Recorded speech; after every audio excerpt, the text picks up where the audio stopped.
예수 그리스도 이름으로 하나님 말씀 증거하겠습니다. 성경 말씀 마태복음 27장 61절부터 66절까지 말씀을 봉독하겠습니다. 마태복음 27장 61절.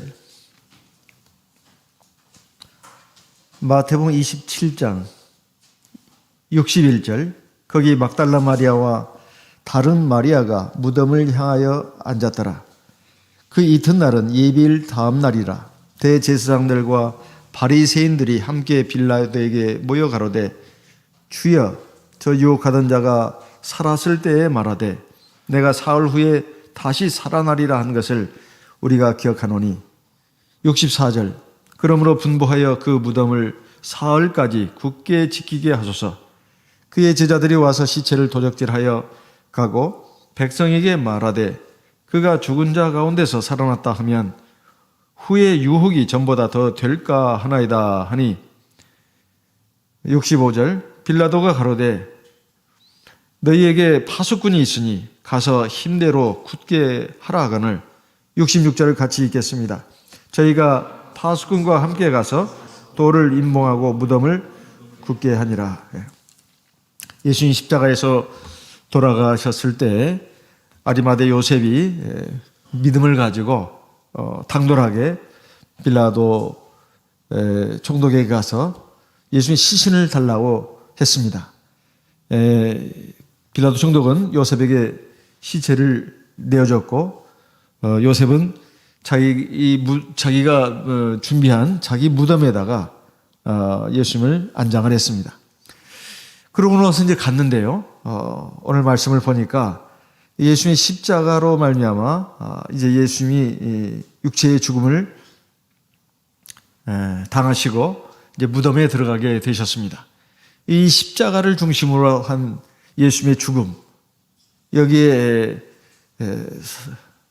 두 부류의 사람들이 있는데, 하나는 바로 예수님의 십자가의 죽음으로 말미암아 이제 시신이 된 그 무덤 앞에 앉아가지고 그 예수님의 시신을 바라보고 있는 여인들, 그 한 부류입니다. 또 한 부류는 그 무덤에 들어간 예수님의 시신을 놓고 불안에 떠는 그러한 또한 부류들입니다. 바로 예수님이 십자가의 형을 받아가지고 죽음에 이르도록 한 대제사장들과 바리새인들이죠. 이 사람들이 빌라도에게 가서 이제 간청을 하지 않습니까? 이 무덤에 있는 그 무덤 안에 있는 예수란 자의 그 시신이 꼭 지켜질 수 있도록 돌로 입구를 막고 임봉을 하게 하고 그리고 그 파수꾼으로 하여금 지키게 해달라고 이렇게 부탁을 합니다. 왜냐하면 그가 살았을 때 내가 사흘 만에 죽은 자 가운데서 살아나리라 한 말이 굉장히 신경이 쓰였다는 거예요. 신경이. 이것은 이들이 참 무슨 예수님에 대해서 그 무슨 믿음을 구주로서의 그 구주에 대한 어떤 믿음을 가진 것이 아니라 그가 살았을 때 행한 그 많은 기사의적들을 보니 이게 무슨 또 일이 일어날지 모른다 하는 그런 그 걱정과 두려움에서 그렇게 한 것입니다. 이것은 악한 자의 그런 그 도모라고 할 수 있죠. 먼저 예수님의 무덤을 향해서 앉아가지고 그 바라보는 사람들이 누구였나 하면은 예수님의 12사도들이 아니었습니다. 우리가 여기 말씀에 나온 바와 같이 막달라 마리아와 다른 마리아라고 되어 있습니다. 이 다른 마리아는 마태복음 27장 56절에 보면 그 중에 막달라 마리아와 또 야고보와 요셉의 어머니 마리아와 또 세베대의 아들들의 어머니도 있더라, 이렇게 되어 있습니다. 그러니까 이 마리아가 여기서 두 사람이 나오는데 막달라 마리아 말고 야고보와 요셉의 어머니 마리아다. 야고보와 요셉의 어머니 마리아다. 이것은 예수님 육신상의 어머니 마리아와 친척이 되는 그런 마리아로 알려져 있습니다. 어쨌든 이 두 명의 마리아가 예수님의 무덤을 향해서 앉았다. 이렇게 되어 있습니다. 사실 왜 이렇게 앉아 있었냐 하는 것입니다. 이제 예수님은 육신의 생명이 끊어져 가지고 더 이상 어떤 하나님의 능력, 하나님의 기적도 보여줄 수 없는 그런 보통 사람의 그 시체와 같습니다. 그 시체와 똑같다 이 말이에요. 그 예수님의 시체를 바라보고 있는 이 여인들 대체 무슨 까닭으로 그렇게 바라보고 있었냐는 것입니다. 그래서 예수님이 이제 십자가의 죽음을 앞두고 여러 번 말했습니다. 여러 번 말했어요. 내가 죽은 자 가운데서 살아날 것이다. 내가 사흘 만에 살아나서 너희들보다 먼저 갈릴리로 갈 것이다. 이런 말씀을 하셨다 이 말이에요. 예수님이 가까이서 늘 하나님의 말씀을 듣고 배웠던 사실상 가장 수제자라고 할 수 있는 이 사도들은 뿔뿔이 흩어졌습니다. 뿔뿔이 흩어졌어요. 그런데 이 여인들이 해봐야 사실 그 예수님 사도들 옆에서 또 뒤에서 주님의 하시는 말씀을 듣고 그걸 마음에 두고 하나님의 주님에 대해서 그리고 하나님 나라에 대해서 믿음과 소망을 가지고 살았지 않겠습니까? 지금 예수님이 지금 어쨌든 시신이 돼가지고 무덤에 들어가 있다 이 말이에요. 그럼 우리가 한번 잘 생각해 보면 우리가 어떤 것을 믿는다 할 때도 그게 살아 있을 때 그리고 뭔가 물건이라도 그것이 작동을 할 때 거기에 대해서 우리가 믿음이 가는 것이지 사람이 믿을 만한 사람인데 죽었다 이 말이에요. 다 끝난 것입니다. 그리고 어떤 물건이지만 아주 좋은 물건이에요. 근데 이게 작동을 잘하다가 이제 고장 나버렸습니다. 못 쓰게 됐습니다. 무슨 거기에 대해서 믿음이 가겠습니까? 사람이든 물건이든 죽으면 기능이 정지가 되면 상실이 되면 사실 아무것도 아닌 거예요. 근데 이 여인들이 어찌 지금 예수님을 그것도 시신을 바라보면서 지금 앉아있냐 이 말이에요. 그러면 뭐 밤중에도 꼭 앉아있었다고 보기는 어려운 것 같습니다. 여기 28장 마태복음 28장 1절에 보니까 안식일이 다하여가고 안식 후 첫날이 되려는 미명에 막달라 마리아와 다른 마리아가 무덤을 보려고 왔더니 그러니까 잠은 이제 집에 가서 잤겠죠. 그렇지만 아침 일찍부터 저녁 무렵까지 계속 그 무덤 앞에 앉아가지고 예수님의 시신을 바라봤다. 이런 지금 상황이 되겠습니다. 보통 사람들은 그 하나님에 대한 믿음이 말입니다. 눈에 뭔가 확실한 것이 보이고 그리고 역사가 일어나야 믿음을 갖습니다. 하나님이 눈에 안 보이고 또 하나님이 살아서 나에게 어떤 구원의 은총을 베푸신다거나 어떤 기사이적을 행하셔가지고 내 어떤 어려운 문제가 당장 해결되지 않으면 사람의 마음이 가라앉습니다. 그리고 낙심이 된다 이 말이에요. 하나님이 안 계신 것처럼 자꾸 느껴집니다. 대체 하나님은 어디 계시냐 이 말이에요. 하나님 어디 계십니까? 계신다면 어찌 내가 이렇게 기도를 하는데도 내 기도를 안 들으신단 말입니까? 옛날 하나님이 살아서 역사해가지고 자기에게 능력을 베푸시고 놀라운 은총을 베푸신 것은 까맣게 다 잊어버립니다. 그런 것은 이제 아무것도 없는 것이 된 거예요.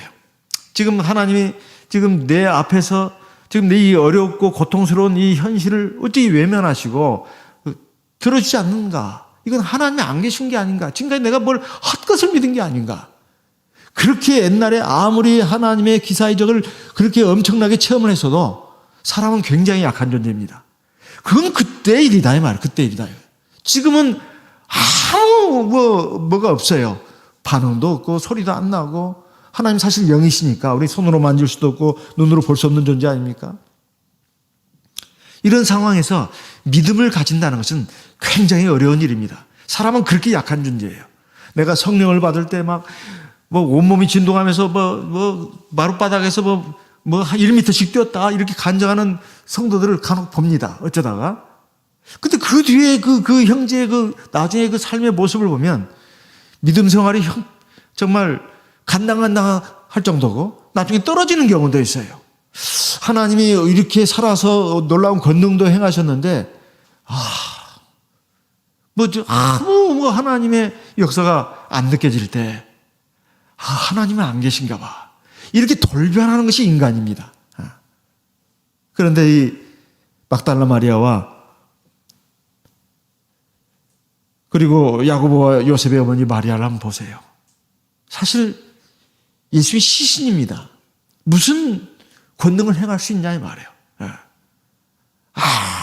아무런 권능도 행할 수 없고 자기 그 몸도 하나 지금 일어나서 움직일 수 있는 그런 존재가 아닙니다. 시체다 그 말이에요.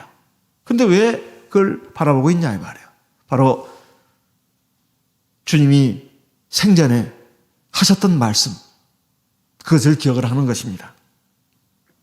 그래서 믿음을 가지고 주님을 바라보는 거예요.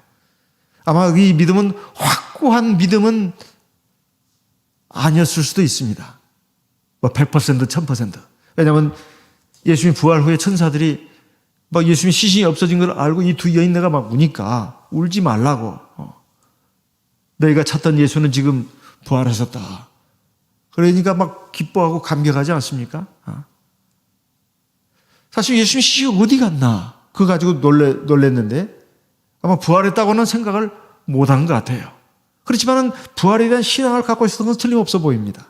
그렇지 않고서 어찌 무덤 앞에 시신을 향해서 바라보고 있겠냐 이 말이에요. 우리도 우리의 믿음에 대해서 항상 돌아볼 필요가 있습니다. 내가 믿음 생활을 하는데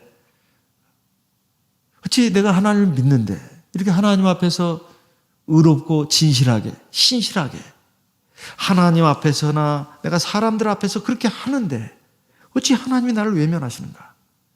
그러나 그 순간에도 믿음을 끝까지 붙들고 있고 하나님을 경외하고 사랑하고 하나님의 시간을 기다리는 사람이 있었습니다. 창세기 40장 23절 말씀을 보겠습니다. 창세기 40장 23절.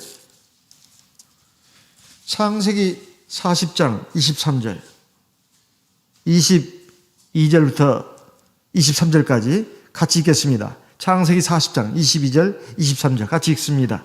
떡 굽는 관원장은 매여 달리니 요셉이 그들에게 해석함과 같이 되었으나 술 맡은 관원장이 요셉을 기억지 않고 잊었더라.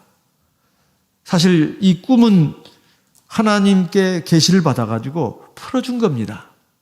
사실 술 맡은 관원장, 떡 맡은 관원장이 꾼 꿈도 하나님이 꾸게 하신 거예요. 그리고 그 꿈을 해석하게 한 것도 요셉으로 하여금 해석하게 한 것도 하나님이십니다. 아마 요셉은 굉장한 희망을 걸었을 거예요. 이제 내가 살았다. 이제 내가 살았다. 이제 나는 이 감옥에서 이 절망의 감옥에서 벗어날 거야. 내 삶에는 쫙한 어둠만 있고 깊은 터널 속에 지금 들어가가지고 출구가 보이질 않아요. 출구가. 대체 살아갈 구멍이 안 보이는 겁니다. 근데 드디어 하나님께서 나에게 밝은 빛이 있는 세상으로 나갈 수 있는 출구를 나에게 보여주셨구나. 그래가지고 꿈을 해석해 줬을 때 요셉은 이제 그 술 맡은 관원장이 떡 맡은 관원장이 감옥에서 나갔을 때 막 기대에 부풀었을 거예요. 그런데 웬걸요? 술 맡은 관원장이 요셉을 기억하지 않고 까맣게 잊었다고 되어 있습니다. 이것은 하나님의 역사입니다. 이건 바로 요셉의 믿음을 시험하는 거예요. 요셉 믿음을 시험하는 겁니다. 그래가지고 그 세월이 얼마나 됐느냐? 41장 1절 같이 읽어보겠습니다. 만 2년 후에 바로가 꿈을 꾼즉 자기가 하숫가에 섰는데 그 감옥에서 요셉이 몇 년간 더 옥살이를 했습니까? 2년을 더 옥살이를 한 거예요. 이럴 때 요셉이 얼마나 마음이 괴롭고 답답했겠습니까? 그리고 낙심이 됐겠어요. 그래서 정말 하나님에 대해서 믿음이 막 다 사라질 수도 있는 그런 상황입니다. 그런데 요셉이 하나님에 대한 믿음을 저버리지 않았어요. 사실 요셉이 여기까지 온데도 하나님이 그냥 이렇게 오게 하신 것이 아닙니다. 보디발 장군의 집에 가가지고 사실 사람에게 보이려고 그렇게 한 거 아니에요. 자기는 하나님 앞에서 그냥 묵묵하게 최선을 다했어요. 진실하고 겸손하게 그리고 착하게 바르게 그래 하니까 주인이 그걸 뭐 감시를 한 게 아니에요. 그냥 저절로 눈에 띄는 겁니다. 그리고 주변 사람들의 눈에도 다 띄는 거예요. 원래 보석은 말이에요, 지능 속에 들어가도 빛을 발합니다. 네. 근데 보석이 아닌 그 사이비 그런 그 돌들이 억지로 빛을 내려고 그래요. 남들의 눈에 안 띄면 내가 손해볼까봐 막 포장을 한다 이 말이에요. 말이든 행동이든 생명력이 없습니다. 물속에 넣어버리면 빛을 잃어버려요. 하지만 원래 보석은 사람이 만든 게 아닙니다. 하나님이 만드신 거예요. 근데 인조보석은 사람이 만든 거죠. 근데 이 하나님이 만든 보석은, 즉 신앙으로 해서, 하나님을 바라보는 신앙으로 해서 마음속에서부터 그것이 빛이 발산되는 사람은 말이나 마음씨나 행동이 자연스러워요. 자연스럽습니다. 억지 춘향이 아니에요. 남들이 알아주지 않으면 막 불안하고 두렵고, 남이 알아주도록 자기를 막 포장하고 꾸미고 그러지 않습니다. 그냥 저절로 빛이 나는 거예요. 빛이 나는 거예요. 그러니까 보디발 장군의 눈에 띄어가지고 결국 모든 집안 삶을 그에게 맡기지 않았습니까? 왜냐하면 하나님이 그와 함께 하시는 것을 이방인 장군이 그걸 봤습니다. 저희 히브리 종놈이 믿는 하나님이 진짜 살아계신가 보다. 어찌 저렇게 요셉이 하는 일마다 저렇게 참 잘 되고, 그리고 우리 집안에 이렇게 큰 복이 되는가. 주인뿐만 아니라 그 주변에 많은 사람들이 감동을 하고 감탄을 하는 거예요. 하나님은 오죽하시겠습니까? 근데 요셉의 입장에서는 그냥 속에 있는 믿음만, 하나님을 향해서 믿음만 올곧고 그것이 아니라 마음, 생각, 말과 행동이 다 이 믿음으로 이루어지는 거예요. 그러니까 자연스러운 것입니다. 네. 그런데 그것이 만약에 자기의 마음이나 말이나 행동이나 이것은 사실은 온전한 믿음이 아니에요. 인간적인 것이 상당히 많이 있습니다. 그런데 오로지 기도만 합니다. 하나님 앞에. 하나님, 나 하나님 믿습니다. 나를 좋은 길로 인도해 주세요. 그런 믿음, 그런 기도라면 반드시 낙심하게 돼 있어요. 하나님, 우리의 마음속에 있는 그 믿음 혹은 그것을 바탕으로 한 기도, 그것만 보시는 게 아닙니다. 그 사람의 마음, 말, 행동, 그 삶 자체가 사실은 믿음이고 그것이 바로 기도입니다. 그게 믿음이고 그게 기도예요. 그러니까 지금 요셉이 하나님께 계시를 받아가지고 술 맡은 관원장, 떡 맡은 관원장 이제 곧 나가게 될 것인데, 특별히 술 맡은 관원장에는 부탁을 했습니다. 당신은 반드시 자리를 회복할 것입니다. 관직을 회복하시게 되면 꼭 저를 기억해 주십시오. 간곡하게 부탁을 했습니다. 근데 까맣게 잊었어요. 그랬을 때 요셉으로서는 참 믿을 놈 없네. 인간 세상 참 믿을 것 없네. 그리고 하나님도 의심하시지. 아마 보통 사람 같으면 하나님에 대한 믿음도 뿌리째 흔들립니다. 그리고 사람에 대해서도 믿음이 사라져버려요. 내가 지금까지 하나님 믿은 것이 헛것이었네. 그렇게 나간다 이 말이에요. 그러나 요셉은 그런 사람이 아니었어요. 자기는 지금 단순히 마음속에 있는 믿음과 하나님을 향한 기도, 그것만 가지고 있었다면 실망을 했을 거예요.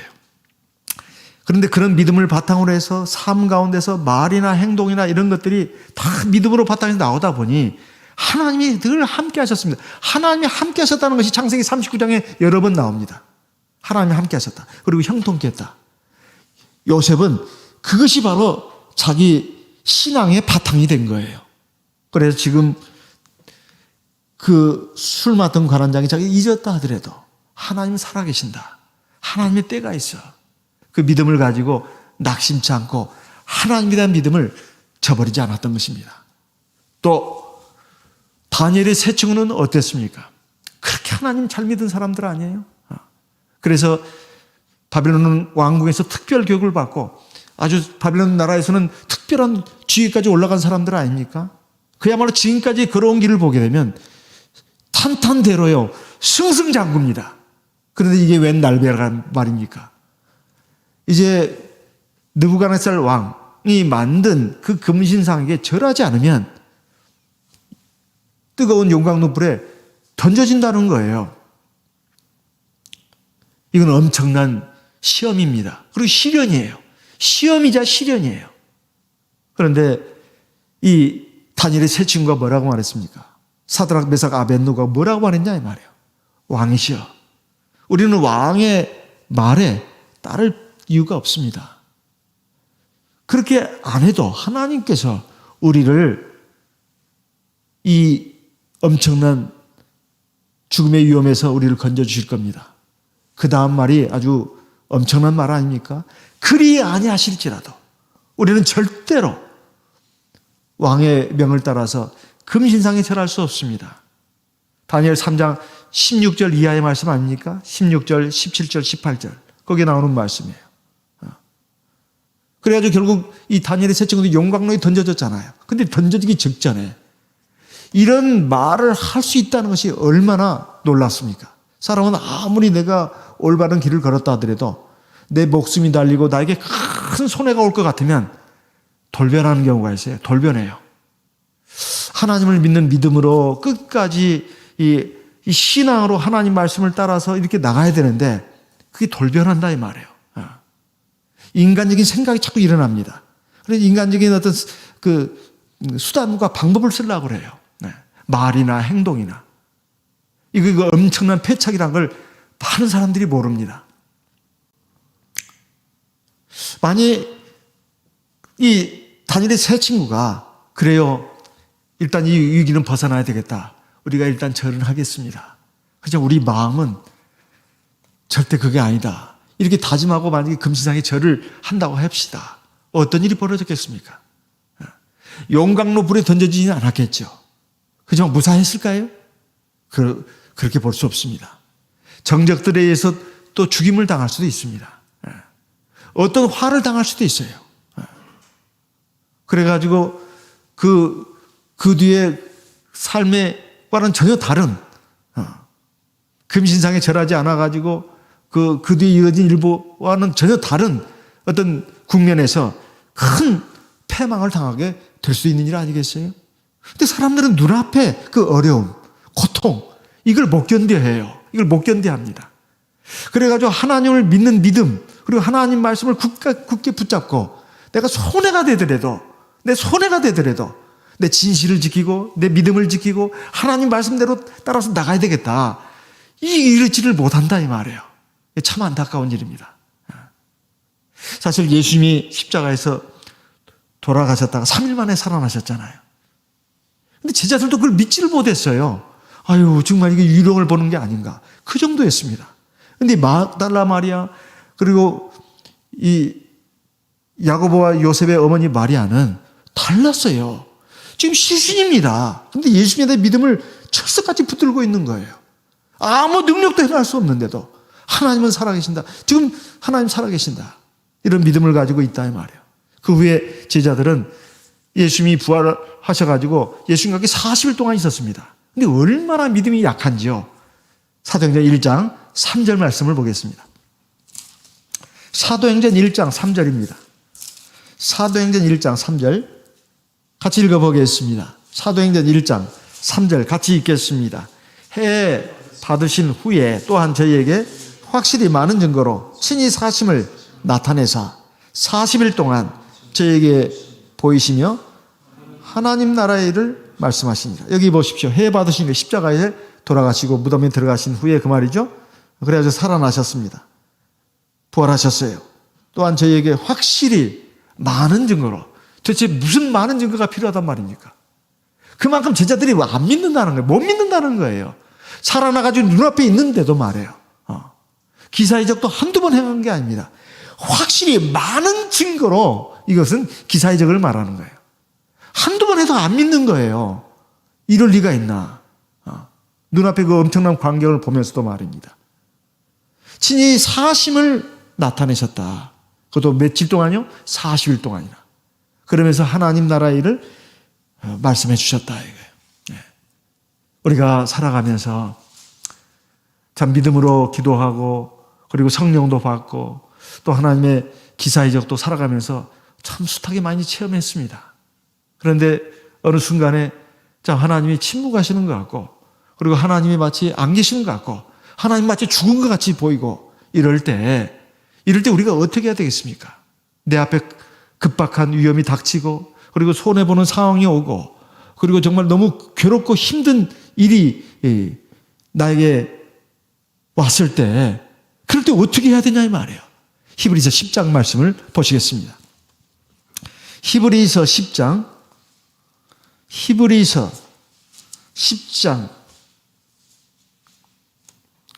35절 36절 같이 읽겠습니다. 히브리서 10장 35절 36절 같이 읽겠습니다. 그러므로 너희 담대함을 버리지 말라. 이것이 큰 상을 얻느니라. 너희에게 인내가 필요하면 너희가 하나님의 뜻을 행한 후에 약속을 받기 위함이라. 여기 보시면 너희 담대함을 버리지 말라. 왜 그랬을까요? 담대함이라고 하는 것은 하나님을 향해서 굳센 믿음을 버리지 말라 그 말입니다. 간덩이를 크게 가지라 그 말이 아니에요. 쓸개를 크게 가지라 그 말이 아닙니다. 여기 보면 33절에 혹 비방과 환난으로서 사람에게 구경거리가 되고 혹 이런 형편에 있는 자들로 사귀는 자 되었으니 너희가 갇힌 자를 동정하고 너희 산업을 빼앗기는 것도 동정하고 너희 산업을 빼앗기는 것도 기쁘게 당한 것은 더 낫고 영구한 사람이 있는 줄 알미라. 그러니까 하나님이 계신다면 이럴 수가 없어요. 내가 막 뭘 잃어버리고 내가 다치고 또 내가 남에게 모욕을 당하고 고통을 받고 상처를 입는 거, 이거 참 하나님이 계신다면 어찌 나를 지켜주셔야 되는데 어찌 나에게 이런 일이 일어난단 말이냐. 그러면 마음이 굉장히 약해지고 하나님에 대한 믿음이 자꾸 힘이 빠집니다. 그렇게 해서는 안 된다는 거예요. 하나님에 대해서 굳센 믿음을 절대 버려서는 안 된다는 것입니다. 이것이 큰 상을 얻는다는 거예요. 그 믿음만 갖고 있으면 되냐? 그만 되겠습니까? 그게 아닙니다. 36절에 보면 인내가 필요하다는 거예요. 시간적인 인내를 말합니다. 그 고통에 대해서 어려움에 대해서 내가 믿음으로 참고 견디는 것뿐만 아니라 그것이 시간, 하나님의 시간을 기다리는 그것이 바로 인내입니다. 그리고 그러면 다 되는 걸까요? 아무것도 안 하고 믿음만 가지고 기도만 하고 있으면 됩니까? 아닙니다. 너희가 하나님의 뜻을 행한 후에, 하나님의 뜻을 행한다는 게 무슨 말입니까? 하나님 말씀대로 행하라 이 말이에요. 어디 성경 말씀에 세례받아라, 성령 받아라, 안식일 지켜라 그 말씀만 있어요. 어디 창세기 1장부터 계시록 끝장까지. 어떤 유혹이 올 때 그 유혹을 믿음으로 이기고, 그리고 어떤 시험이 올 때 그것을 내가 하나님 말씀에 의지해서 이겨내고, 내가 화가 날 때 하나님의 경륜을 생각하면서 내가 온유하게 대하고, 그리고 사람들은 이리저리 막 편법을 쓰고 거짓말도 하고 이렇게 막 인간적인 수단 방법을 가리지 않는데 하나님 앞에서나 사람 앞에서 그러지 않는 거예요. 하나님 앞에서 진실하게. 원래 보석은 땅속에 묻혀도 빛이 나게 돼 있습니다. 일부러 막 사람들에게 나를 알릴 필요가 없어요. 알아주지 않으면 속상하고 내가 좋은 거 남에게 뺏길까 봐 안절부절 못하고, 그건 굉장히 하나님의 믿음이 없는 거예요. 믿음이 없는 겁니다. 하나님의 뜻을 행한다는 것은, 하나님의 말씀은 굉장히 비현실적으로 추상적으로 그렇게 하다가 손해볼 것처럼 느껴지는 말씀들이 굉장히 많아요. 그런데 그게 아닙니다. 하나님의 말씀에는 생명이 있고 복이 약속되어 있어요. 비록 세상 사람들이 하는 방식과 다르게 하나님 말씀이 되어 있어도 세상 사람들의 그 행태를 따라가지 말고 하나님의 말씀을 따라가는 겁니다. 인간적인 본능에 의해서 내가 내 본능대로 행하는 것이 아니라 하나님 말씀대로 따라가는 거예요. 그러면 절대 손해보지 않습니다. 손해보지 않는 정도가 아니라 엄청난 상과 복을 받는다 이 말이에요. 그래서 그것을 행하는 것이 중요한 일입니다. 그래서 우리에게 시간을 주는 거예요. 어떤 시험이 올 때 그 믿음이 흔들리거나 없어지지 않는가. 그리고 그것도 한두 번이 아니고 어떤 하나님의 시간을 기다리면서 인내하는가. 그리고 자기 생각이나 세상 사람들의 그런 사고방식을 따라 가지 않고 하나님 말씀대로 행하는가, 이것을 보는 것입니다. 37절 잠시 잠깐 오면 오실 이가 오시리니 지체하지 아니하시리라. 오직 나의 의인은 믿음으로 말미암아 살리라. 그 믿음이라고 하는 것은 그것입니다. 마음속으로 내가 하나님을 믿는다, 그것만이 아니라 그걸 바탕으로 해서 내가 기도도 하고 또 하나님의 뜻을 따라 행하는 것입니다.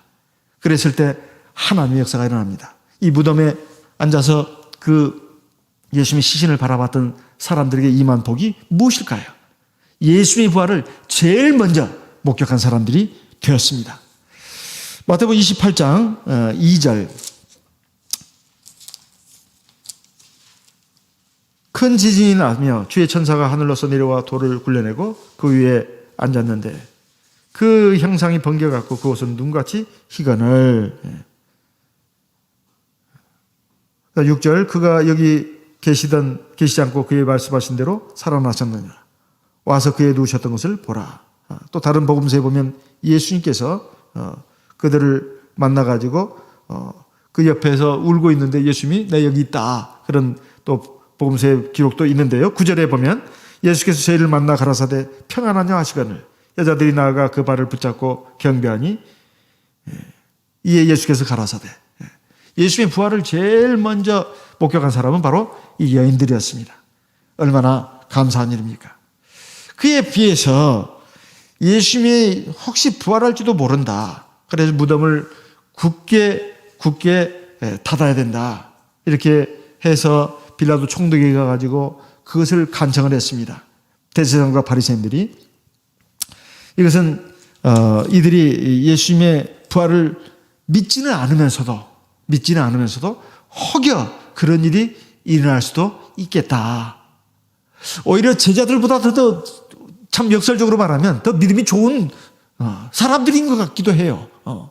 제자들은 그럴 리가 없다. 그래서 다 뿔뿔이 도망가지 않았어요? 또 제자들이 한 곳에 모이지 않았습니까? 문을 꼭꼭 닫고. 그런데 예수님이 그 가운데 딱 나타났을 때 전부 다 놀라 자빠졌잖아요. 우리가 지금 귀신을 보는 거라고 예수님이 말씀하셨잖아요. 내가 영이 아니고 살아있는 나다. 이리 와서 내 손 만져보고 내 옆구리에 손을 넣어봐라. 주님 말씀하지 않았어요? 그런데 여기 대제사장과 바리새인들은 아주 그 가능성도 생각을 했다는 거예요. 살아날 수 있다. 그래가지고 이렇게 했는데, 사실 미움이라고 하는 것은 사랑보다도 더 날카로운 통찰력이 있다, 이런 말이 있습니다. 세상에 어떤 사람이 그런 말을 했는데, 미움은 사랑보다 더 날카로운 통찰력이 있다. 이것은 상대방의 허점을 찾는다는 거죠. 누구를 미워하는 사람은 상대방의 그 약점이 뭔가, 단점이 뭔가, 그걸 아주 예리하게 찾는다는 거예요. 사랑하지 않고 미워하는 사람은. 예수님 미워하는 자들이 확실히 세심한 부분까지 신경을 썼다는 말입니다. 그래서 예수님을 대적했다는 거예요. 그렇지만은 예수님은 부활하셨습니다. 그것도 3일 후에 말이에요. 그리고 그들은 이 엄청난 사실 앞에서 결국은 패배하고 말았어요. 계시록 1장 4절, 5절, 6절 말씀을 읽어보겠습니다. 계시록 1장 4절, 계시록 1장 4절, 요한은 아시아에 있는 7 교회에 편지하노니 이제도 계시고 전에도 계시고 장차 오실 이와 그 보좌 앞에 7 영과 5절, 또 충성된 증인으로 죽은 자들 가운데서 먼저 나시고 땅의 임금들의 머리가 되신 예수 그리스도로 말미암아 은혜와 평강이 너에게 있기를 원하노라. 우리를 사랑하사 그의 피로 우리 죄에서 우리를 해방하시고. 6절, 7절 같이 읽겠습니다. 그 아버지 하나님을 위하여 우리를 나라와 제사장으로 삼으신 그에게 영광과 능력이 세세토록 있기를 원하노라. 지금 이 계시록을 사도 요한으로 하여금 기록하게 했는데요. 그를 분바하신 분이 바로 주 예수님이십니다. 그 예수님이 지금 여기에 저자로서 소개되고 있는 겁니다. 그러면서 7절에 같이 읽습니다. 볼지어다 구름을 타고 오시리라. 각인의 눈이 그를 보겠고 그를 찌른 자들도 볼 터이요 땅에 있는 모든 족속이 그를 인하여 애곡하리니 그러하리라. 이제 결국 주님이 오신다는 거예요. 재림하신다는 거죠. 심판주 하나님으로. 그러면 세상 모든 사람들이 그 재림하시는 예수님을 보게 된다는 겁니다. 여기 보면 예수님을 찌른 자들도 본다는 거예요. 찌른 자들이 지금부터 한 2000년 전 사람들 아니에요? 그들이 보게 된다는 그들도 어떻게 해요? 다시 살아난다는 거 아니겠습니까? 살아나야 보죠.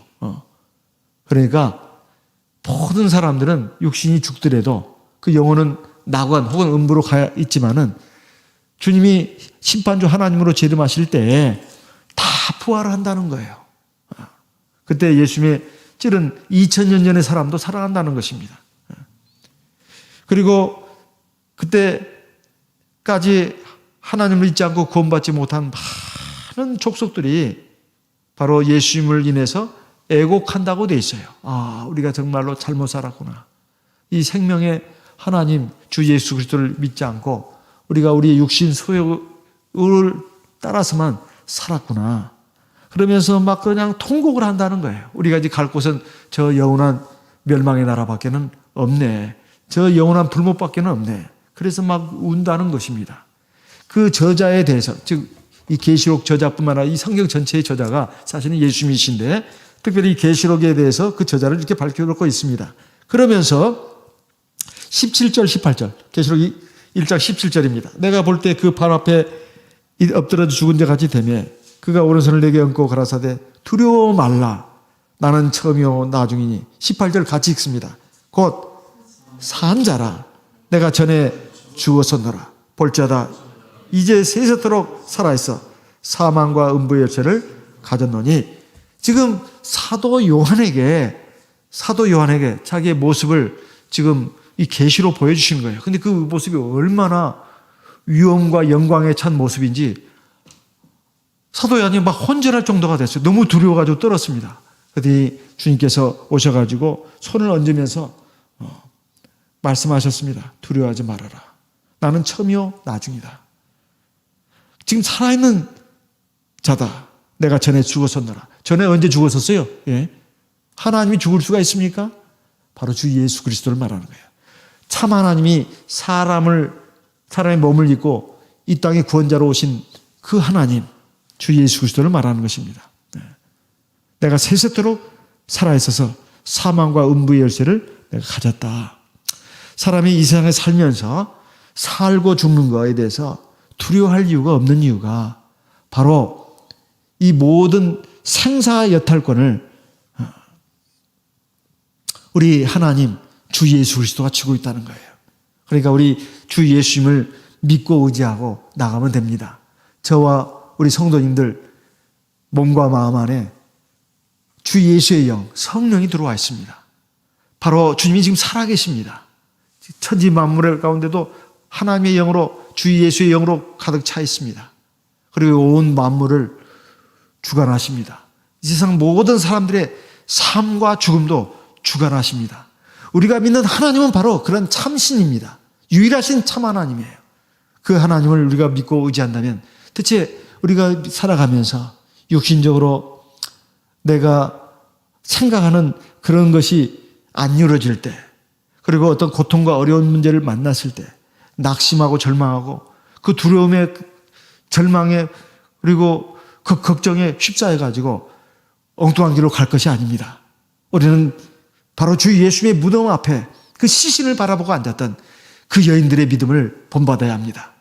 우리가 그 믿음의 길로 갔을 때 하나님의 영광을 체험할 수 있고 또 그 영원한 상급의 나라, 복락의 나라를 바로 우리 것으로 할 수가 있습니다. 저와 여러분 그 길로 나가기를 바랍니다.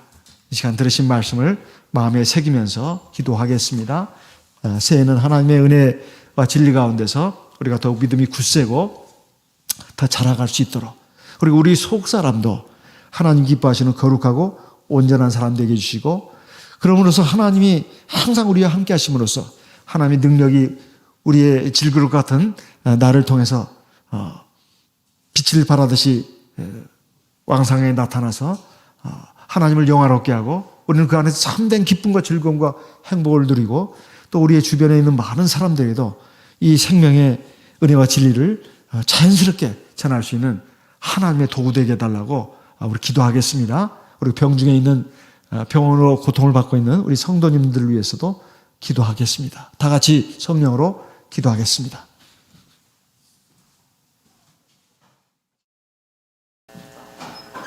할렐루야. 주 예수 그리스도 이름으로 기도드리옵나이다.